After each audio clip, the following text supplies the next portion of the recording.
This is Kharg, an island in the Persian Gulf that services Iran's most important oil export facility, a facility which became the most important offshore crude oil terminal in the world. Every day, 90% of Iran's oil exports pass through here. If this terminal were destroyed, Israel or any other Western power could, virtually overnight, sign the death warrant of the Ayatollahs regime. Iran is a country that lives off oil. It's estimated that more than half of the government's budget comes from black gold. As a consequence, it's this same oil that finances terrorist groups such as Hezbollah, the Houthis, and Hamas. The missiles and drones that have rained down on Israel this past year were funded by Iranian crude oil. The 7th of October 2023 terrorist attacks were as well. And in general, almost every source of recent Islamic conflict in the Middle East has originated from the same place, from fossil fuel exports passing through Kharg Island. These days, this is truer than ever. In the last 2 years, Iran has experienced a huge bonanza in its oil fields production. It's estimated that its production has doubled in just a couple of years.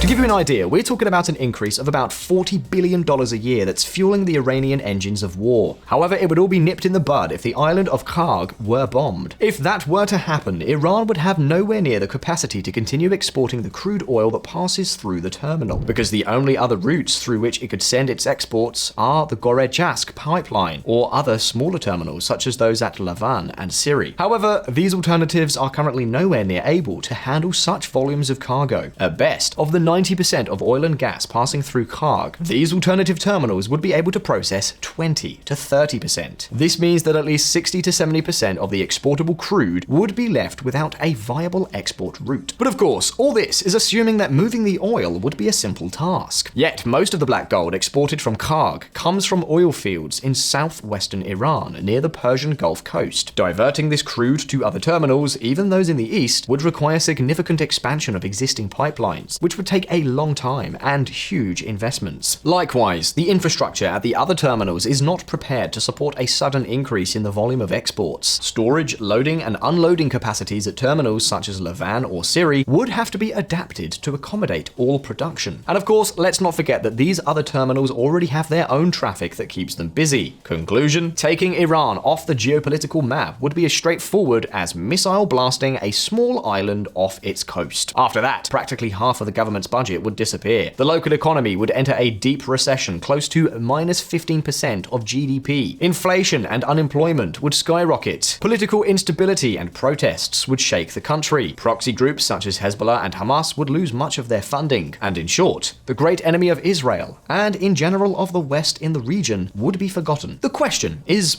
why don't they do it? Why doesn't Israel or the US destroy Kharg Island?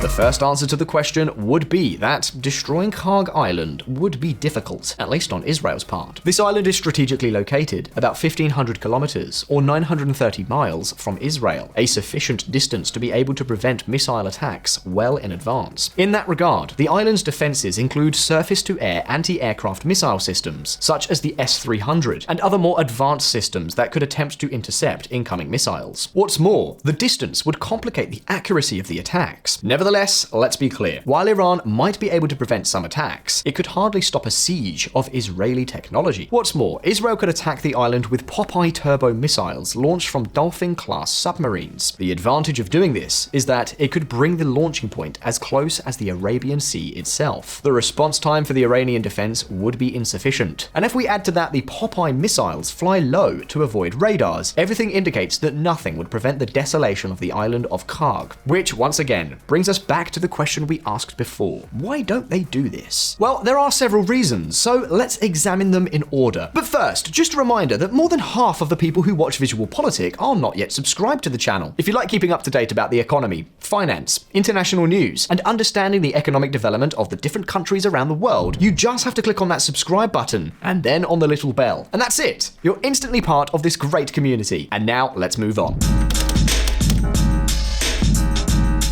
Everyone knows it. Iranians are very bad. The devil. a theocracy against all existing and future rights, the infamous country that hung homosexuals from cranes and murdered women for daring to take off their veils in the street. There is, however, one thing that saves its international standing: oil. As of today, Iran exports about 2.5 million barrels per day to the rest of the world. To give you an idea, this is a third of all that Saudi Arabia exports. We're talking about a lot of black gold, or at least enough so that removing it from the market would mean a significant increase in prices. Just think, the demand for oil is more or less stable. That is, factories always have to produce, cars always have to transport people, and households always have to heat or cool their homes. In the long term, economies can adjust to the lack of oil by electrifying their vehicles, for instance. But if supply falls in the short term, however slightly, prices can quickly skyrocket. Well, this is what is known as a market with inelastic demand. And if Israel were to destroy Kharg, you and I, the Chinese and the Japanese would end up paying the consequences. No country other than Israel would benefit too much from this operation. And let's remember that Israel is not alone. It depends on the help of countries like the United States, which, for example, have helped it defend itself against the recent Iranian missile attacks. So it can't exactly act on its own either. Now, what if, in reality, there was an option to destroy Kharg without affecting the price of crude oil?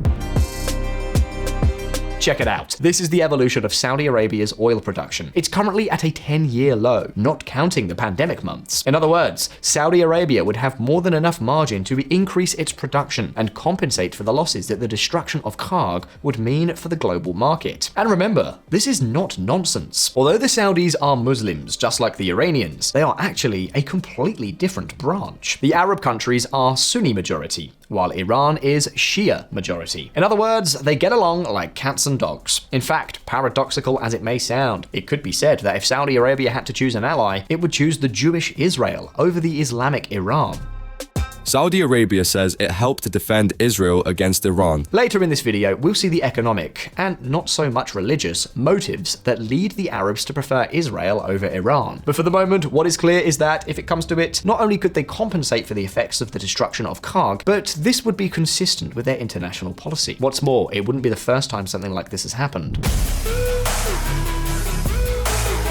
In 2018, Donald Trump imposed sanctions on Iranian crude oil to weaken its economy, increase pressure on the regime, and force it to renegotiate a new nuclear deal that would limit its influence in the region. The previous agreement that Trump wanted to renegotiate was disastrous. It allowed the Ayatollahs to freely develop their nuclear program after 2025. Not surprisingly, the former US president saw this as a long-term problem that needed to be solved. The sanctions were simply a way of extorting the regime. Both the US and its allies stopped buying Iranian oil, and after that, the country suffered a severe economic crisis. Many of the protests we've seen in recent years could be linked precisely to the economic chaos resulting from these sanctions. With this strategy, Trump wanted to force the Iranian government to completely cease its nuclear program, as well as limit its funding to military groups such as Hezbollah. However, over time, Iran managed to recover, began to trade more with China, and to use trade strategies that allowed it to dodge sanctions to a large extent. And why am I telling you all this?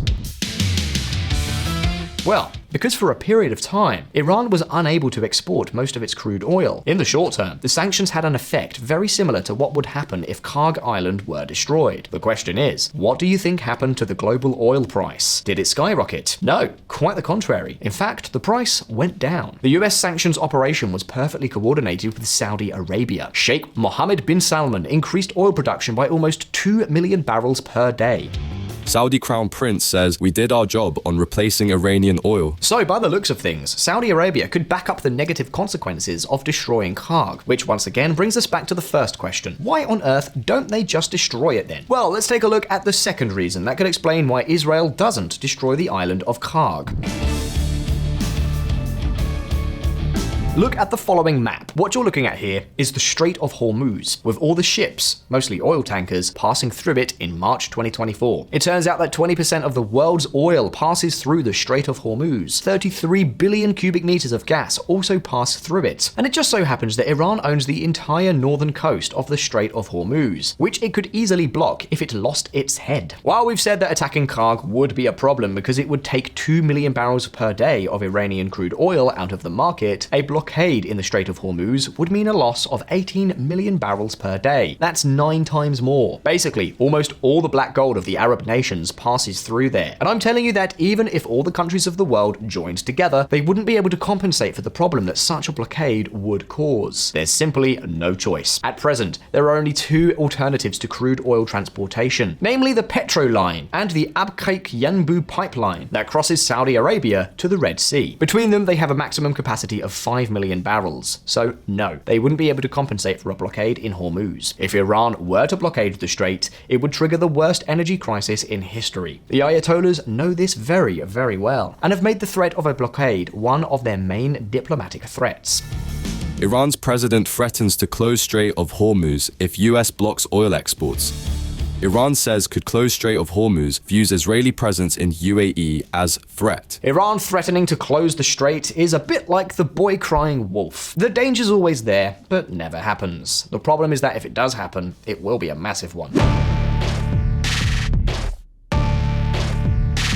The truth is that Iran has been buying specialized weaponry precisely to achieve this objective in case it needs it. We're talking about anti-ship ballistic cruise missiles with ranges of up to 300 kilometers. That's over 185 miles. Missiles capable of hiding from radar, and high-speed boats capable of lightning attacks on ships in the middle of the ocean. And yes, I know what many of you are thinking. Could Iran, with a destroyed economy after losing Kharg, really blockade Hormuz for a long time? Could it really compete against the US military that could come to relieve the blockade? Well, yes. Because it's not a matter of all-out war, it's a matter of asymmetric warfare. That is, to blockade Hormuz, Iran doesn't need to control the region militarily. All it needs is to be able to launch missiles from time to time to attack oil tankers and civilian transport vessels. By doing so, it would instill enormous fear in the oil companies, which would stop sending ships through the strait. The key is not to physically block the passage, but to simply instill enough terror to render it basically unusable. What's more, in reality, it wouldn't even be necessary for Iran to conduct direct attacks. For example, one thing it could do would be to conduct mine exercises and simulate an accident. That is, it could declare that some mines fell into the strait unintentionally during exercises. Simply with that move, as the tankers would know that there are mines in the sea, they wouldn't dare to pass. And do you know the worst thing? That this is not just speculation. Everything indicates that Iran has already experimented with it. 2 tanker ships damaged in suspected attacks in the Gulf of Oman. In 2019, 2 oil tankers suffered explosions in the Gulf of Oman, and according to US information, the cause of the explosions was Iran, with tests carried out using mines. So in short, for Iran, it would be very easy to retaliate after the destruction of Kharg and to put the global economy in check. Now, this theory is still incomplete, because yes, Iran could block Hormuz and cause chaos, but for how long? I mean, if Kharg is destroyed, as we've said, the Iranian economy would collapse. Sooner or later, the regime would be left without a great military power. Not to mention that, in the event of a blockade in Hormuz, both the Arab countries, which would no longer be able to sell their crude oil, along with Europe and the United States, could declare total war on the Iranians until they're forced to unblock the passage. And yes, that's true, but there's still one last factor that would make things much worse. It's often said that nuclear bombs are the greatest guarantee of peace. The mutual assured destruction of a radioactive apocalypse prevents war for the whole world. So far, Iran doesn't have nuclear bombs, yet it does have another tool that would guarantee the destruction of the West in the same way. And no, I'm not talking about the blockade of Hormuz, which, with several headaches, could more or less be solved. I'm talking about the following. What you're seeing on screen is the range of Iran's various ballistic and cruise missiles. Most of them have all the oil fields in the Middle East within their range. In a scenario of total war against the world, Iran could destroy the planet's largest sources of oil, ending in one stroke the energy source of the global economy. We'd be talking about an unprecedented economic collapse. Yes, Israel and the US could destroy the Iranian economy by raising Kharg, but Iran could do the same to the global economy. What's more, do you remember the following news item? 2 major Saudi oil installations hit by drone strike, and US blames Iran. A couple of years ago, several Saudi Aramco facilities were attacked by the Houthis, who themselves are an Iranian proxy group. Some of you may remember this event because it happened while the Formula One Grand Prix was underway, and it stopped the event. The point is that this attack was another demonstration of power by the Iranians, an attack that was basically a declaration of intent. Here we are, We can attack your entire oil industry if we set our minds to it. Although the attacks were isolated, this temporarily reduced Saudi Arabia's capacity by around 5.7 million barrels per day and caused an immediate impact on the global price of crude oil. Imagine what would happen if Iran were to launch massive attacks on all of the oil fields in Saudi Arabia. It would probably be the most damaging event since World War II. And yes, some places like the US could be supplied with their own oil, but think about it. What would happen to the dollar? The dollar is used for almost all oil transactions. If the market were to collapse, so would Uncle Sam's currency and finances, and by extension, those of the entire world. We're talking about a crisis that threatens not only oil, but could also be financially destructive. So yes, indeed, oil is Iran's greatest weakness. To wipe out Kharg Island would be to directly wipe out its government, and to a large extent, the country's economy. However, the same oil that makes it weak is also its greatest strength. The world depends on Iran, and above all, on Iran not initiating an escalation of war that could paralyze the fuel trade of the entire Middle East. The US would never support such an action, at least in the present context. And if Israel were to go it alone, it would most likely lose its international supporters. This explains why the island of Kharg is virtually untouchable, or at least for the time being. Because in a few decades, oil will lose importance. The energy transition will greatly wear down Iran's deterrent power. If oil ceases to be used as much, Iran will lose its greatest protection. Do you understand why its nuclear program is now so important? So far, crude oil has defended the Ayatollah country, but it will do so less and less. And that's why the country needs nuclear weapons to maintain its influence in the region. But that's already the subject of another video. Now, it's your turn. Do you think Iran would retaliate so severely in the event that Kharg were destroyed? What do you think would happen? Do you think there are other ways to dismantle the Iranian government? You can leave me your answers in the comments. As always, don't forget that here on VisualPolitik, we release new videos every week, so subscribe to this channel and hit that little bell so you don't miss any of our updates. If you like the video, like it, and I'll see you in the next one. Take care. I'll see you next time.